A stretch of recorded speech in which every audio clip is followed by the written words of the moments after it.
Hello everyone, welcome back to another weather forecast. Today we will be going over the possibility for significant severe weather in the plains leading into tomorrow evening.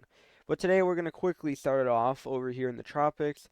We're watching some areas of storms that may possibly move into the Caribbean Sea, leading to the possibility of tropical development over the next 7 days. Well, there's not a current imminent threat as we have a 0% 2-day chance, but we do have a medium threat over the next 7 days with a 40% chance of tropical development.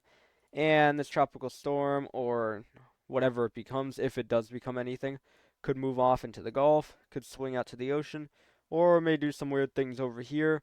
We're not quite sure on what it may do yet, so we'll just have to continue to watch this area for further development.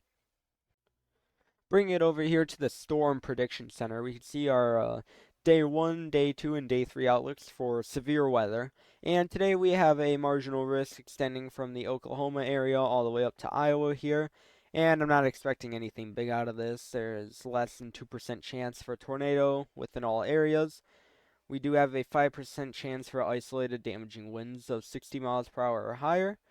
And we have a 5% chance for damaging or for a hail of 1 inch in diameter or greater.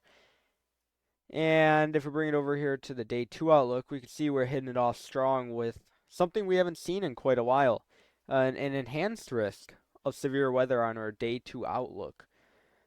And we have a larger slight risk surrounding that. And then areas shaded in green are also under the gun for possibility of severe weather.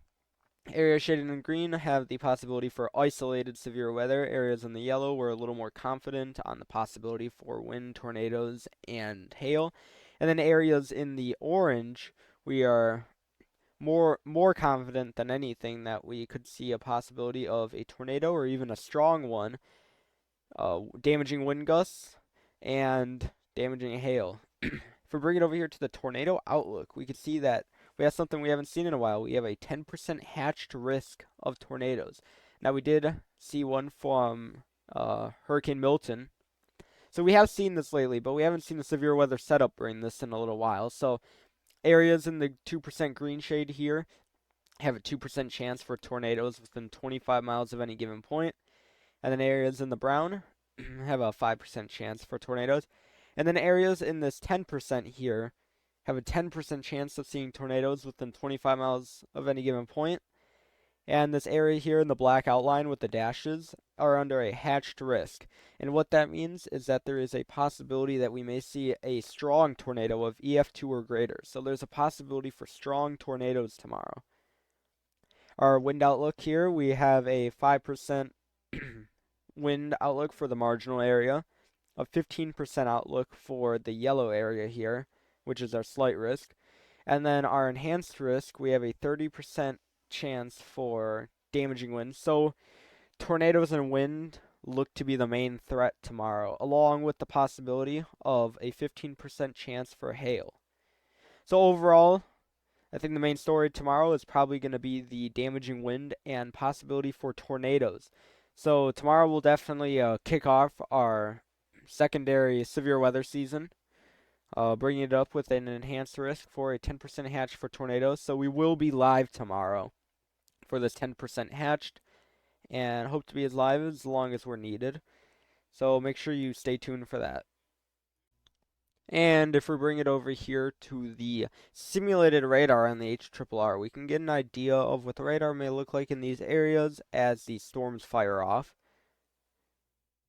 So you can kind of see that marginal risk there. But our main story here, if we drag it out, we can see those cells start to fire off here. You can see right in that frame there.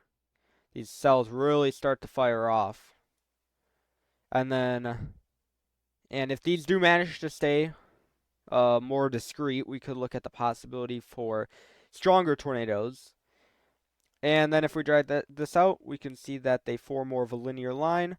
And then probably by about 3 in the morning, our tornado threat is almost completely diminished, and we'll be looking at more of a isolated damaging wind threat. And for areas up here in Wisconsin, This is mostly going to be heavy rain with the possibility of isolated damaging wind gusts and the possibility for isolated hail. And the farther south you go is when that tornado threat, hail, and wind threat increases, but I think areas to the north will stay pretty minimal. But the HRRR does have a pretty concerning trend, as we can see those supercells at the beginning stay pretty isolated and discrete, which could means they have their own environment to work with, which could up the tornado threat. So we'll have to continue to watch the trends, as we may continue to see uptrends in these models. And if we bring it over here to the GFS, we can get an idea of, in general, what the rain will look like stretching out for the next week. So we drag this out, we can see our severe weather threat tomorrow sweeping across, and then this getting pulled back up. And also, you can see this is Thursday, so areas along this line here on Thursday going into the evening we'll need to watch out for. So areas up in the Great Lakes and then extending down this line may see rain on Halloween night, so make sure you prepare for that. And if we keep dragging this out, see possibly another severe weather threat setting up. But if you notice a trend, you can see that Texas and then areas extending up this line are looking at the possibility for multiple days of rain here, which is very much needed in areas like Texas and then spreading all the way up this line, as some areas haven't seen rain in over a month. So if you notice the trend, you can see that we'll see a lot of rain in areas here. And if we drag this out, you can get an idea of that swath of rain coming into the Texas. And so this is 135 hours out. So over the next couple days here, areas in Texas spreading all the way up may see near a couple inches of rain. And luckily, most of this won't fall all at once, but a lot of these areas need that. So it is almost a blessing for some of these areas to get this rain. And if we bring it over here to the jet stream, we can get an idea of what is causing these severe weather in all these areas. And right now, this is what our jet stream kind of looks like at the moment. And this kind of shows our marginal risk here. There's not much of a risk because this trough isn't really set in place very well. That's why I don't expect much today. But going into tomorrow, when that threat really kicks up, we could see this trough takes more of a negative tilt. So what that means is it's going to drag more moisture, more warm air up to meet with the dry line and the cold front. And there's also an increase in the jet stream here, which increases shear in the atmosphere, which is one of the key ingredients for tornadoes. And it'll be a very sheared environment there on Wednesday. So that is definitely one of the ingredients that is very much in place for tornadoes.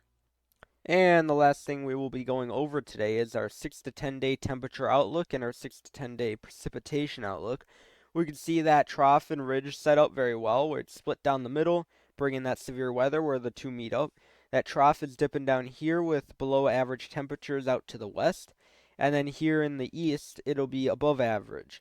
So what these darker shades of red and blue mean is meaning the darker shades of red will have a high probability of above normal temperatures, and areas in the blue have a high likelihood of below normal temperatures. So this is the November 4th through 8th time frame, so we're getting into more mid-November here. And our precipitation outlook for November 4th through 8th, we can see that areas in this dark green here will likely be above average in precipitation, and spreading all the way from the Great Lakes all the way down to the Texas and New Mexico areas will also likely see above average precipitation, and areas along the west coast here are likely to see below average precipitation.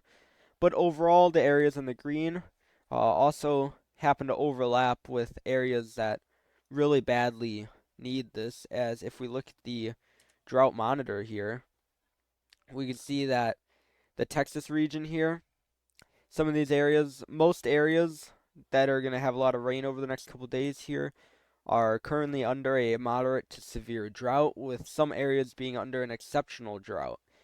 So this is very much needed rain, so it'll be good for all areas to get this rain. But overall, that is the forecast for today. The main story for tomorrow is going to be the threat for strong tornadoes and damaging winds and the possibility for hail. I'll have another forecast video coming out tomorrow afternoon, and I will be live tomorrow evening to cover the threat of severe weather. Thank you for everyone joining in this forecast, and I hope to see you in the next.